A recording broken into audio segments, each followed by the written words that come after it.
Nĩ igongona rĩrĩa rĩtabanirio wabici-inĩ cia kambuni ya Mediamax nyũmba-inĩ ya DSM gũkũ Nairobi, rĩrĩa ngathĩti ya People Daily ĩrĩa ĩrĩ rungu rwa kambuni ĩno ĩgũkũngũagĩra mĩaka ĩtatũ kuma mwaka wa 2014 rĩrĩa yatuĩkire rĩheanagwo tũhũ kũrĩ muingi. Igongona rĩrĩ nĩ rihumbirwo riri nĩ murugamiriri munene wa kambuni ĩno Ian Fernades, ũrĩa utugiirie aruti a wira ngathĩti ĩno nĩ wĩra ũrĩa makoretwo makiruta wa gutigirira ngathĩti ĩno niyetikirika kuri muingi. When we are giving it out to people in their cars, they would ask how much. And when we said it was free, they would roll their window up because free meant seditious, isn't it? So they would refuse to take it. And we then said, no, just take it.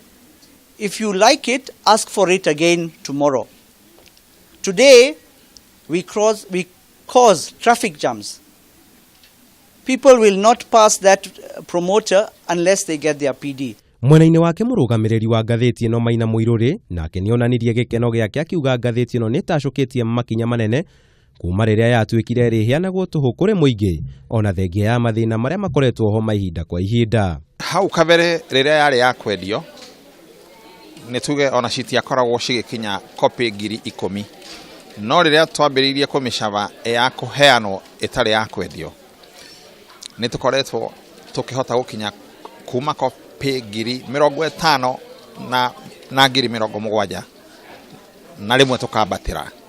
Nĩ kuonania mĩthenya ĩmwe nĩ ithuĩ tũkoragwo tũrĩ namba 2 bũrũri-inĩ harĩ magathĩti ma o mũthenya. Kambuni ya Mediamax nĩyo nyene ceceni ya Kameme FM, Mayiani FM, Pilipili FM, Meru FM, Milele FM, ngathĩti ya People Daily, ceceni ya Kameme TV ũndũ ũmwe na K24. Nĩ mĩaka ĩtatũ kuma rĩrĩa ngathĩti ya People Daily yatuĩkire rĩheagwo muingi tũhũ ithenya-inĩ rĩa kũũmenyithia, na ũmũthĩ kambuni ya Mediamax nĩ ĩkũngũire mĩaka ĩtatũ ya ũtungata ũyũ kũrĩ muingi. Ngĩte nderithĩria Kameme TV, njĩta Kamau wa Mwangi.